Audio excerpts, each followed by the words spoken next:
اللہ اکبر اللہ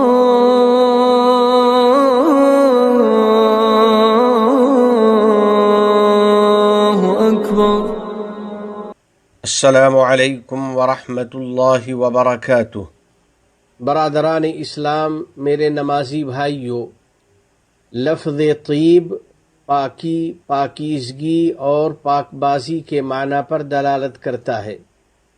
برے اخلاق سے دل کی پاکیزگی ایک ایمانی خصلت اور قرآنی خوبی ہے۔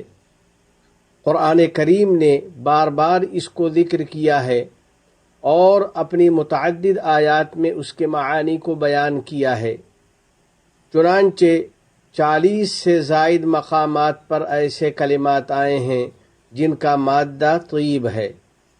بلا شبہ پاکیزگی جس چیز میں بھی ہوتی ہے اسے سنوار دیتی ہے، اور وہ جس چیز سے بھی نکال لی جاتی ہے وہ عیب دار ہو جاتی ہے۔ پاکیزگی کی بدولت اعمال قبول ہوتے ہیں اور وہ خدائے کریم کی بارگاہ تک پہنچتے ہیں۔ نبی کریم صاحب خلق عظیم صلی اللہ علیہ وسلم کا فرمان ہے، ان اللہ طیب لا يقبل الا طیبا۔ بلا شبہ اللہ جل جلالہ پاک ہے، وہ پاکیزہ چیز ہی قبول فرماتا ہے۔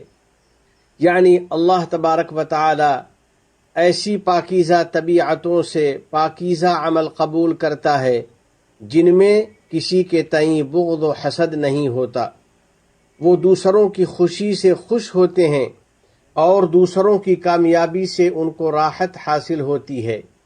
پاکیزہ طبیعت والے بندے کی یہ شان ہوتی ہے، لیس بالطعان ولا اللعان ولا الفاحش ولا البذیء۔ وہ طعنہ دینے والا اور لعنت کرنے والا نہیں ہوتا اور نہ بے حیا اور بد زبان ہوتا ہے۔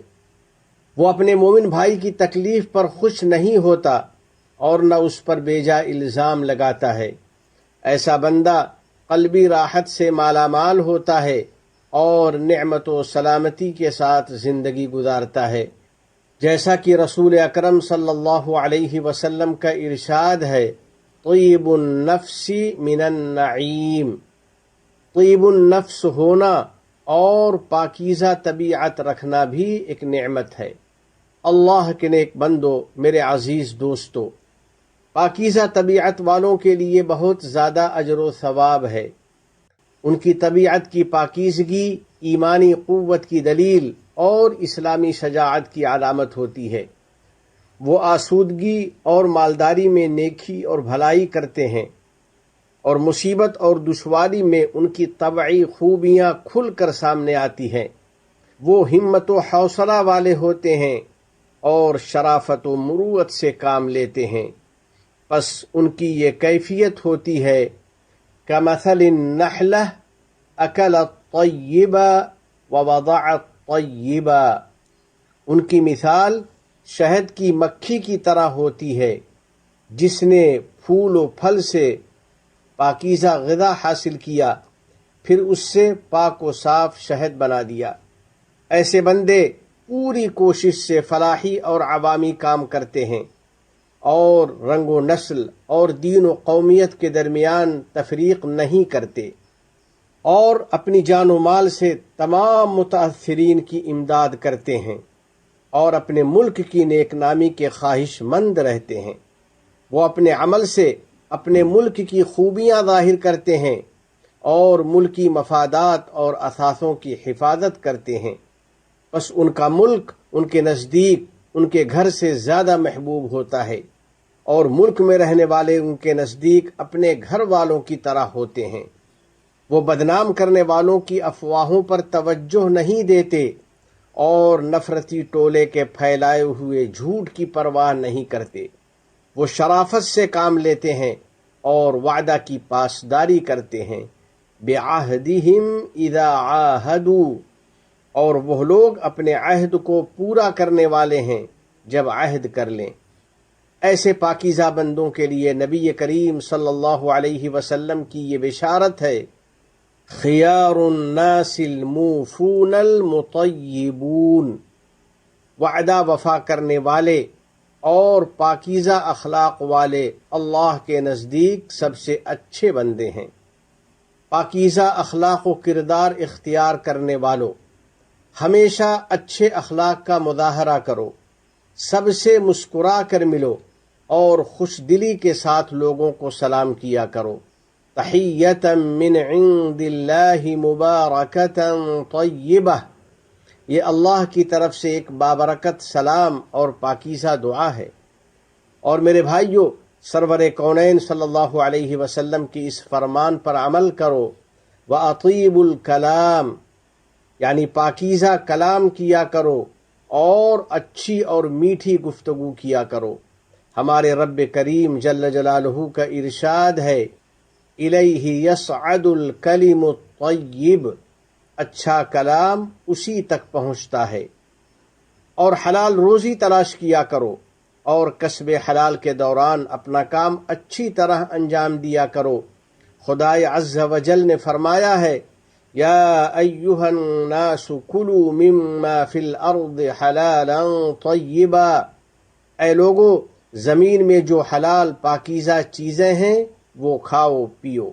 ایک دوسری آیت میں ارشاد ہے، انفقوا من طیبات ما کسبتم، اپنی کمائی میں سے عمدہ اور پاکیزہ چیزیں خرچ کیا کرو، اور ضرورت مندوں پر احسان مت جتلاؤ اور انہیں تکلیف نہ پہنچاؤ، بلکہ خوش دلی کے ساتھ ان پر خرچ کیا کرو۔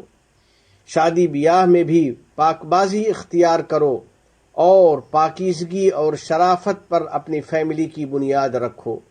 رب کریم عز و جل کا ارشاد ہے، والطیبات للطیبین والطیبون للطیبات، اور پاک باز عورتیں پاک باز مردوں کے لیے ہیں اور پاک باز مرد پاک باز عورتوں کے لیے ہیں۔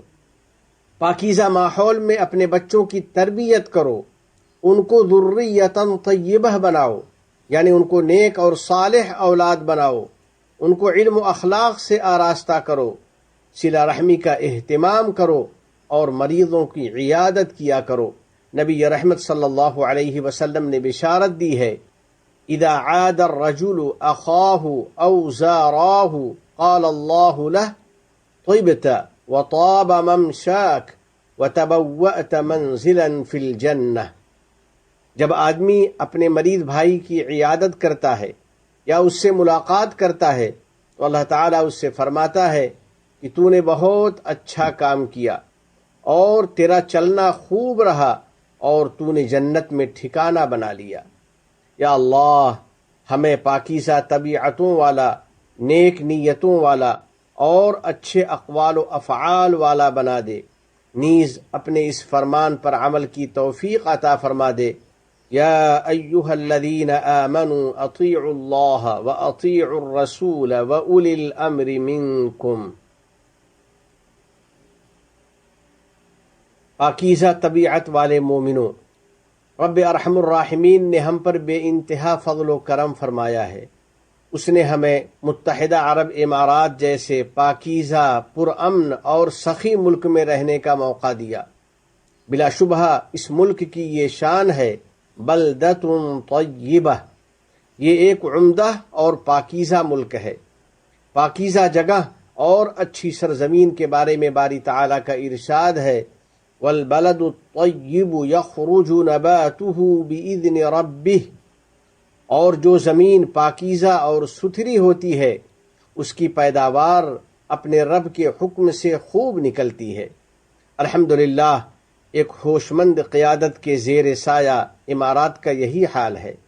اماراتی حکومت خود بھی پاکیزگی کا اہتمام کرتی ہے اور پاکیزہ طبیعت والوں کو قدر کی نگاہ سے دیکھتی ہے، یعنی ایسے لوگ جو باہم رحمت و تعاون کا معاملہ کرتے ہیں اور جانبازی کے ساتھ عطا و کرم اور سخاوت کرتے ہیں۔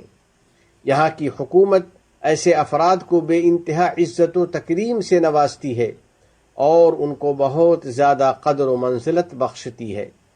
بس ہمارے لیے مناسب ہے کہ ہم اس عظیم نعمت پر خدائے عز و جل کی حمد و ثنا کریں، ان پاکیزہ اخلاق کو اپنانے کی کوشش کریں اور اپنی مثبت سوچ، اپنی پاکیزہ بات اور اپنے پاکیزہ کردار کے ذریعے اس سلسلے میں قدوہ اور نمونہ بنیں، کیونکہ اس کی بدولت بندے کو اچھی شہرت، اچھے نتائج اور پاکیزہ زندگی نصیب ہوتی ہے۔ اور ایسا کیوں نہ ہو جبکہ خدائے عز و جل کا فرمان ہے، من عمل صالحا من ذکر او انثى وهو مؤمن فلنحيينه حياة طیبہ، جو شخص کوئی نیک کام کرے گا، خواہ وہ مرد ہو یا عورت، بشرطے کی صاحب ایمان ہو، تو ہم اس کو پاکیزہ زندگی عطا کریں گے۔ جو بندہ نیک اعمال کا اہتمام کرتا ہے اور اپنی زندگی کے ایام کو پاکیزہ بناتا ہے، ایسے لوگوں کے لیے بہت زیادہ اجر ہے۔ ایسے پاکیزہ بندوں سے باری تعالیٰ نے یہ وعدہ فرمایا ہے، جنات تجری من تحتها الانہار خالدین فیہا ومساکن طیبۃ فی جنات عدن ورضوان من اللہ اکبر ذلک هو الفوز العظیم۔ اللہ تعالیٰ نے ان سے ایسے باغات کا وعدہ فرما رکھا ہے جن کے نیچے سے نہریں جاری ہوں گی، جہاں وہ ہمیشہ ہمیش رہیں گے، اور نفیس مکانوں کا وعدہ فرما رکھا ہے جو کہ ان ہمیشگی کے باغوں میں ہوں گے، اور اللہ کی رضا سب سے بڑی چیز ہے اور یہ بڑی کامیابی ہے۔ فرمائے اور اس کے عوام اور یہاں مقیم افراد کو کامیابی اور سعادت مندی عطا فرمائے۔ الہ العالمین اپنے احکام اور نبی کریم صلی اللہ علیہ وسلم کی سنتوں سے محبت نصیب فرما اور ان پر عمل آسان فرما۔ ہمیں اور ہماری اولاد کو علم نافع اور عمل صالح کی توفیق عطا فرما۔ تمام گناہوں اور ہر قسم کی خرافات سے ہم کو بچا لے۔ ہمارے والدین عزیز و اقارب اور پوری امت مسلمہ کی مغفرت فرما۔ ہمارے تمام مرحومین کو جنت الفردوس میں جگہ عطا فرما۔ ہم پر باران رحمت نازل فرما۔ اس ملک کے صدر ذی وقار شیخ محمد بن زائد، ان کے نائبین اور ان کے ولی عہد کو توفیق و عنایت عطا فرما۔ یا اللہ، شیخ زائد، شیخ مکتوم، شیخ خلیفہ بن زائد اور دیگر مرحومین شیوخ پر رحمت نازل فرما۔ اس ملک کو دین و شریعت، علم و ثقافت، عزت و احترام، تعمیر و ترقی، صفائی و پاکیزگی اور حسن و جمال کا وطن بنا۔ متحدہ عرب امارات اور عالم اسلام سمیت پوری دنیا کو امن و امان کا گہوارہ بنا۔ وفقنی اللہ و ایاکم لصالح الاعمال، وصلی اللہ علی سیدنا و نبینا و حبیبنا محمد وعلى آلہ وصحبہ اجمعین وعلى من تبعهم بإحسان إلى يوم الدين۔ السلام علیکم ورحمۃ اللہ وبرکاتہ۔